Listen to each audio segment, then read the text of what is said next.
US dollar and collapsing currencies. 100% failure rate of fiat currencies all throughout human history. Brandon Gentili here. This is an incredibly important video because it has everything to do with everything you spend 10 years of your life. 10 years. We did the calculation the other day. 9.1 years of your life spent going to work, working for the government, which is, instead of them working for you, which is how it should be, we go to work for them, paying taxes for the government to exist. So we damn well better know what we're doing and how the system works and how money works. That's why this is so incredibly important. People say the dollar is going up. Hint, no, it's going down. It's just going down slower than the other currencies. And we just shared the video in the article the other day of the man in Venezuela, the person in Venezuela, talking about holding their money in sound currency. And in that case, it was Bitcoin, because their Venezuelan bolivar was being destroyed. A 1.7 million% inflation rate they had been seeing for a few years now. And you'd have some people, they say their stock market's the best in the world. Look, their currency is so up there, it's so high and everything. But when you measure the things of value, it's through the floor. It's just completely deadline to zero. And that's what's going on all across the world, just some slower than others, and that's what we're going to talk about here. If prices were going down, then you could surmise that the dollar was actually gaining purchasing power. But because of inflation, which is the debasement of the currency, it's causing prices to explode everywhere. All of the currencies are breaking even more. So remember the Venezuelan bolivar. Remember the people eating their dogs, eating their pets because of inflation, and the Fabian socialist, Marxist, communist governments that continually destroy Argentina, the fourth or fifth hyperinflation in the last 20, 30 years. This continues to happen over and over again because of these globalist, unproductive class individuals that think they are going to dictate the trillions of inputs in an economy better than all of us making our own decisions throughout life. Again, because of inflation, which is the debasement of currency, it's causing prices to explode everywhere. All of the currencies are breaking more. Supply chains are part of the reason, to be sure, but most industries are up and running. Things are open everywhere. And again, please comment below what industries are not open, that are shut down. I would love to know. I can't research everything, obviously. What industries are closed, what things are completely shut down that's causing things to go up in price. Again, even at that though, inflation is a monetary phenomenon and happens when governments print currency. It's not about supply chains. That might make prices go up in the short term, but that's not inflation. Inflation is not a term that you use to define supply chains being down. You should just say prices are going up because supply chains are down. Inflation that's an entirely different path to go down. Inflation is truly a monetary phenomenon anywhere and everywhere. As I believe as Milton Friedman said, it's just the printing of currency and governments destroying their currencies. Gold stayed in the plane. Mike Maloney always has had the best explanation of all fiat currencies. Imagine that gold and sound money are gold and sound money together are in an airplane with all the other fiat currencies of the world. So it could be gold and Bitcoin or silver or whatever, are flying along at all the same altitude in one plane. Then all of a sudden the fiat currencies get a great idea to jump out of the airplane when their parachutes, with their parachutes on their back. This crazy act can be thought of as printing currency and inflating your money away, transferring the wealth from the poor middle class to the 1%. Those who own the assets or stand closest to the currency printer win. Gold continues along the same altitude in the plane in a straight line, holding its same purchasing power as always. However, the currencies are all falling towards the earth at varying speeds, as you'll see down below here in this chart. Some want to print more currency, some governments, some currencies, so that currency falls even faster. Others have bigger parachutes and don't print as much currency, and their descent is slower. Think of this as the US dollar being the currency floating the slowest toward the earth, since it's a world reserve currency. All the other currencies are printing faster and faster and breaking their currencies faster, meaning they continue falling faster toward the earth and their eventual demise. So at some point they lose their parachute, and then boom, as we see these massive just direct drop-offs, as we saw the UK pound sterling just happen, where it just boom, straight down drop-offs. That's what's going to happen. So eventually at some point, these Mike Maloney doesn't talk about this, but these currencies, he gives these stories of, again, the airplane, everyone in there, and then the currencies jump out because they're backed by nothing. And then sound money holds its value. As you can see, gold along the top here, all the other currencies, just floating down at different speeds, and then all of a sudden, boom, they just lose their parachute and it's game over. Good night. You're not waking up for that. Train your eyes to see the invisible and in the information age. When an observer looks at these currencies all falling toward the earth, the untrained eye would say, look at the dollar. It's going up in purchasing power compared to all the other currencies. That's great. However, to the trained eye, they know that gold is still the same exact value because it's true money and is at the same altitude, flying in the plane, while all the other currencies have been falling against real things of value. Some currencies falling in value faster than others.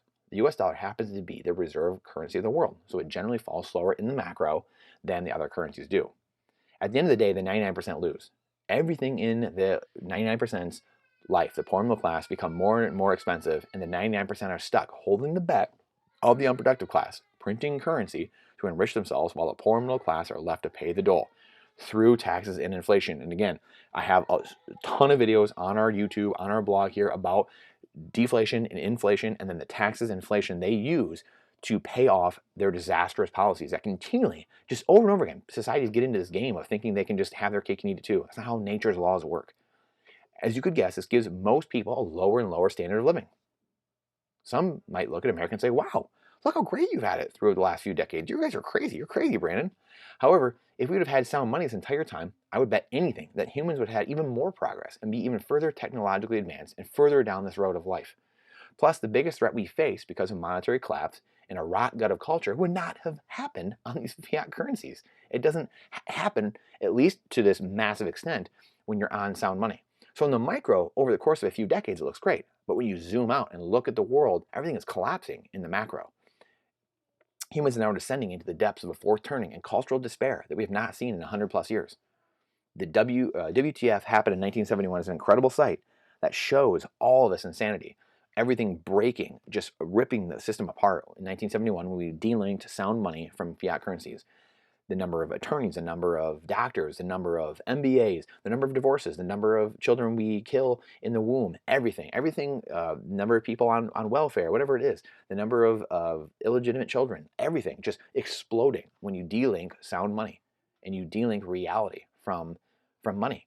I have great hope, though, in saying all that. I do believe at the end of the day, we'll get through this because we always do. Some better off than others. And that's what we're trying to fix here. So most people can survive. On the back of it will be massive abundance and prosperity for those that hold sound money and hard assets. This has and always does get people through times of chaos. It will be a new enlightenment where people have had to learn the lessons of the past one more time. In plain sight, the new monetary systems are being built all around us and out of the sight of the average person, unless you know where to look. It's PayPal trying to censor you just recently, or the government talking about central bank digital currencies, which are basically one and the same. And here we go, PayPal, because of the backlash, already pulling back on that. However, that's just them trickling things out. This will be coming. The SPY coin, Fed coin, CBDCs, and all this misinformation, this will be happening 100%.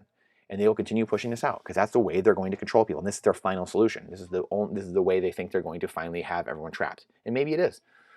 It's China and Russia and other countries talking about the new monetary systems and going around the dollar, the petrodollar, aka the petrodollar. We are ditching the dollar. It's not ditching us. Or we aren't ditching the dollar is ditching us. That's Putin. Yeah, China. The headlines everywhere about these countries going around the dollar. And this has been happening for a decade, and just very few people have noticed. Or it's a Bitcoiner crowd talking about how they will be the answer, and where I believe that it will truly be the crowd who wins, an economy being built on parallel to all the fiat, insane clown world. Ben Bernanke just winning the Nobel Peace Prize for economics is not laughable. That's insulting. The guy orchestrated the '08 financial crisis, chairman of the Federal Reserve, and he's getting, 2022, 14 years later, he's getting Nobel Peace Prizes. It's almost as bad as Obama a couple months into office getting Nobel Peace Prize. I mean, are you just insulting us now, or is this like a test you're trying to take the most people off? I mean, the fact that this is allowed to happen, that's the very reason the deep state, the swamp, all these things were these people all around the world are now on to the unproductive class, because there are a very select few people that do nothing for our lives, do zero for our lives, and yet they take all the credit for themselves. They take all the accolades. They think they're the best and they're going to run life for us. We got another answer for you. We got another thing coming. You have another thing coming. The thing we do know is that we must advocate. We must advocate for freedom and liberty for every single individual. Bottom up. It doesn't come from the top down. Bottom up. If we treat every life preciously and we care about the individual, then everything else takes care of itself. Then the world can heal and incentives are aligned. But when we're doing opposite of that, we think we're going to take the community as a whole and that's going to be the one size fits all answer for every human. That's not how life works. Because I got a newsflash. When you do what's right for the individual, that is the whole. Society is made up of a bunch of individuals. We have to understand that. If we do this and stay strong to our core principles, then everything will be aligned and the average person will regain life, liberty, property, happiness, health, wealth, you name it. We have a fight ahead, though. Stay strong. If you know someone that would appreciate this article or needs to hear it, please send it to them. Please like and subscribe. And again, put your comments in here, what you would like to see, what we can do better, what you don't like, and we will do our best to read all of them, respond to all of them, and continue bettering ourselves here. We're going to be on more platforms going forward and doing the best we can to fight this liberty fight for each and every single last person there is, so that we can all have a better life and not be run by these insane clown world individual unproductive class people. Appreciate you, appreciate your time and energy. It's the most important thing we have. I look forward to seeing you on the next one.